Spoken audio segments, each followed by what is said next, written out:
வணக்கம். நீங்கள் கேட்டுக்கொண்டிருப்பது பிரேம் அன்மோல் ஹோதா ஹை வாணி. நான் உங்கள் தொகுப்பாளர் வாணி. கடந்த எபிசோடில் நான் ஸ்வப்னில் தோள்களில் நின்று மரத்தில் ஏறும் கலையை கற்றுக்கொண்டேன். இன்று அந்த பழைய பையனை ஒரு தத்துவஞானி மனிதனாக மாற்றிய ஸ்வப்னிலின் அந்த நீண்ட கதையை நீங்கள் கேட்பீர்கள். அடையாள விளையாட்டு. நான் ஸ்வப்னிலின் நிபந்தனையை ஏற்றுக்கொண்டேன், ஆனால் ஒரு மாற்றத்துடன்.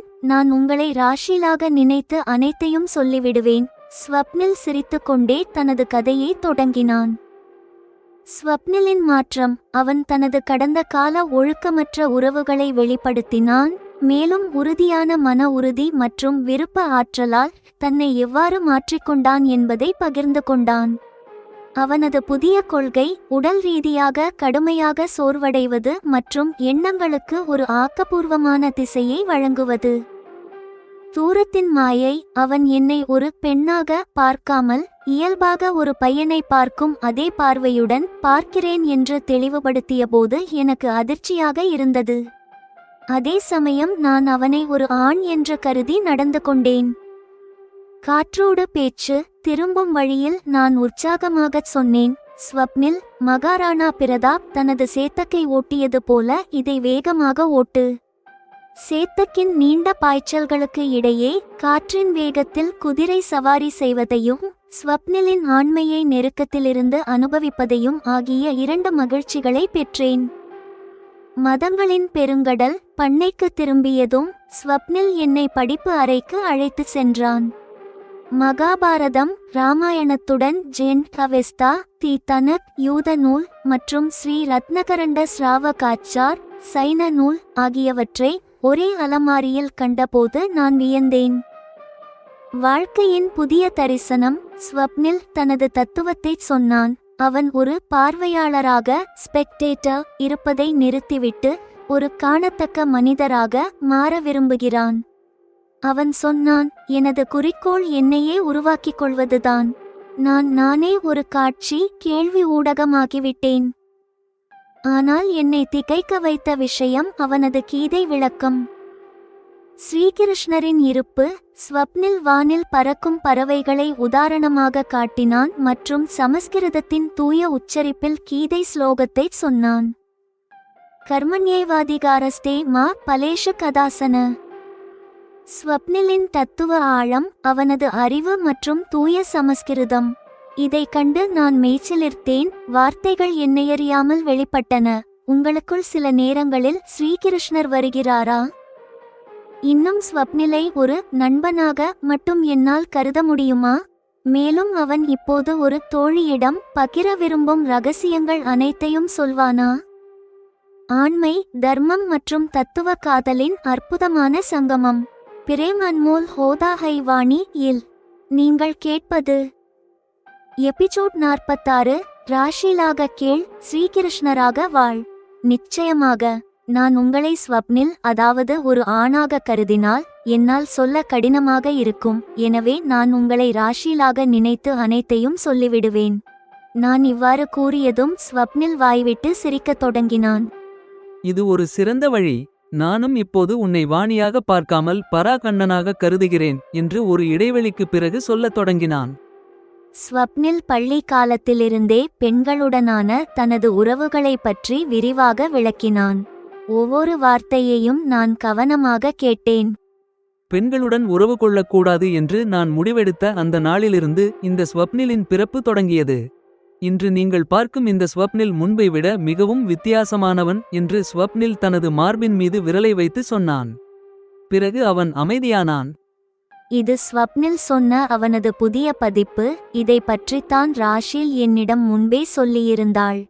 உண்மைதான், நீ விவரித்தபடி உனது தற்போதைய பதிப்பு முந்தைய பதிப்பிலிருந்து முற்றிலும் மாறுபட்டது.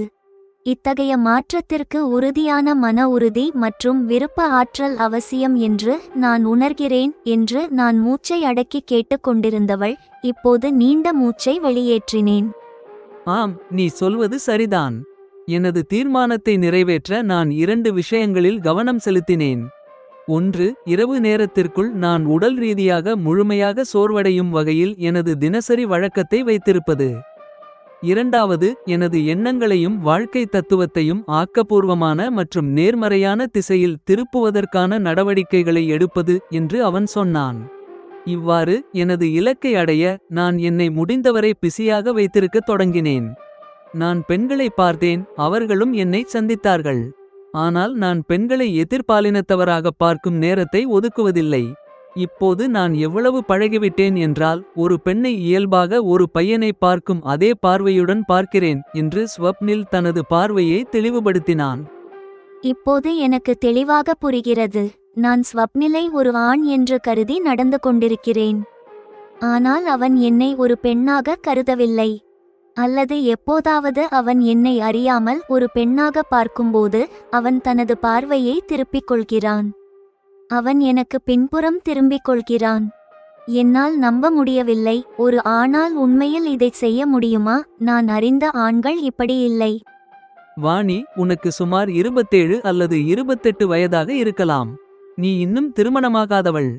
நீயும் ஆண் பெண் வித்தியாசம் பார்க்காமல் உனது தனித்துவத்தை பேணி வருகிறாய், இல்லையா? ஸ்வப்னில் கேட்ட கேள்வியை என்னால் கற்பனை கூட செய்ய முடியவில்லை. ஸ்வப்னில் சரியாகச் சொன்னான். என்னை பற்றிய அத்தகைய நம்பிக்கை ஒருவேளை ராஷில் அவனிடம் சொன்னதிலிருந்து வந்திருக்கலாம். அல்லது கடந்த சில நாட்களாக நான் அவனுடன் இருப்பதை பார்த்து அவன் இதை நம்பியிருக்கலாம். இது குறித்து எனக்குள் சில சந்தேகங்கள் உள்ளன. ஆம், ஆனால் உனக்கும் எனக்கும் பெரிய வித்தியாசம் உள்ளது. நான் ஒருபோதும் இந்த விஷயங்களில் சிக்கியதில்லை. ஆனால் நீ அனுபவித்திருக்கிறாய். எனக்கு இப்படி இருப்பது ஒரு இயல்பான விஷயம் என்று எங்களுக்கு இடையிலான வித்தியாசத்தை தெளிவுபடுத்தினேன். ஆம், நீ சொல்வது சரிதான். கடினமாக கருதப்படும் எனது ஆளுமையில் ஒரு மாற்றத்தை செய்ய வேண்டியிருந்தது. அந்தச் சவாலான பணியை நான் எப்படிச் செய்தேன் என்பதையும் நான் உனக்கு சொல்லப் போகிறேன். ஆனால் இப்போது நாம் பண்ணைக்கு திரும்ப வேண்டும் என்று நினைக்கிறேன். அப்போதுதான் சேத்தக்கின் பராமரிப்பு வழக்கம் போல தொடரும். ஸ்வப்னில் உரையாடலை ஒத்திவைக்கிறான். ஆம், போகலாம். முதலில் நான் கீழே இறங்க உதவி செய். நான் ஒப்புக்கொண்டேன். நிச்சயமாக என்று கூறி ஸ்வப்னில் மரத்திலிருந்து கீழே இறங்கினான். பிறகு அவன் கிளைக்கு அடியில் நின்றான். அவன் என்னிடம் சொன்னான், குதி, நான் உன்னை பிடித்துக் கொள்கிறேன். எனக்கு பயமாக இருந்தது. பிறகு ஸ்வப்னிலின் கைகளில் ஊசலாட மீண்டும் ஒரு வாய்ப்பு என்று நினைத்தேன். நான் கிளையிலிருந்து கீழே குதித்தேன். எனது எதிர்பார்ப்பிற்கு மாறாக ஸ்வப்னில் என்னை தனது கைகளில் ஏந்துவதற்கு பதிலாக எனது பின்புறத்திலிருந்து அக்குள்களுக்கு கீழே பிடித்து என்னை நேராக நிறுத்தினான். தெளிவாக தெரிகிறது, ஸ்வப்னில் என்னை வேண்டுமென்றே தன்னுடன் நெருக்கமாக இழுக்க முயற்சிக்கவில்லை. நாங்கள் சேத்தக்கின் மீது ஏறினோம். ஸ்வப்னில், மகாராணா பிரதாப் தனது சேத்தக்கை ஓட்டியது போல இதை வேகமாக ஓட்டு. நான் உற்சாகத்துடன் இருக்கிறேன். நீ மகாராணா சேத்தக்கின் மீது சவாரி செய்வதை பார்த்திருக்கிறாயா? ஸ்வப்னில் வாய்விட்டு சிரிக்கிறான். இல்லை, ஆனால் நான் அதை கற்பனை செய்ய விரும்புகிறேன். எனது திறமையை வெளிப்படுத்தினேன். இப்போது ஸ்வப்னில் சேத்தக்கை அதிவேகமாக ஓட்டினான். சேத்தக்கிற்கு மனிதர்களின் மொழி தெரியும் போலும். அது எனது விருப்பத்தை புரிந்து கொண்டது. அது காற்றின் வேகத்தில் பாயத் தொடங்கியது. இப்போது நான் 2 விஷயங்களின் மகிழ்ச்சியை அனுபவிக்கிறேன். ஒன்று, காற்றின் வேகத்தில் குதிரை சவாரி. இரண்டாவது, ஸ்வப்னிலின் ஆண்மையை நெருக்கத்திலிருந்து அனுபவிப்பது. நாங்கள் பண்ணைக்கு வந்த வேகத்தை விட அதிக வேகத்தில் திரும்பினோம். பண்ணை வீட்டில் ஒரு படிப்பு அறையும் உள்ளது. ஸ்வப்னில் அதை எனக்கு காட்டினான்.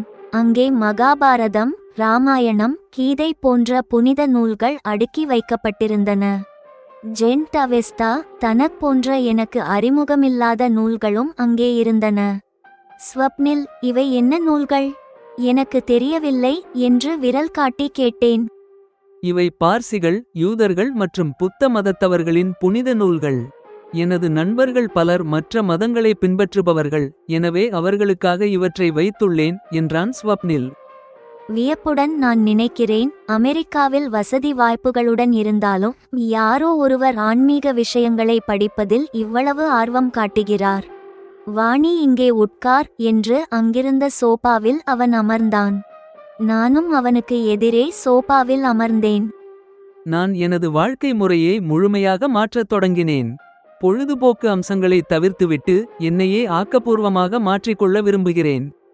அவன் விவரித்துக் கொண்டே இருக்கிறான். ஒரு மனிதன் தனக்குள் இத்தகைய மாற்றத்தை கொண்டு வருவது கடினம் என்று எனக்கு தோன்றுகிறது.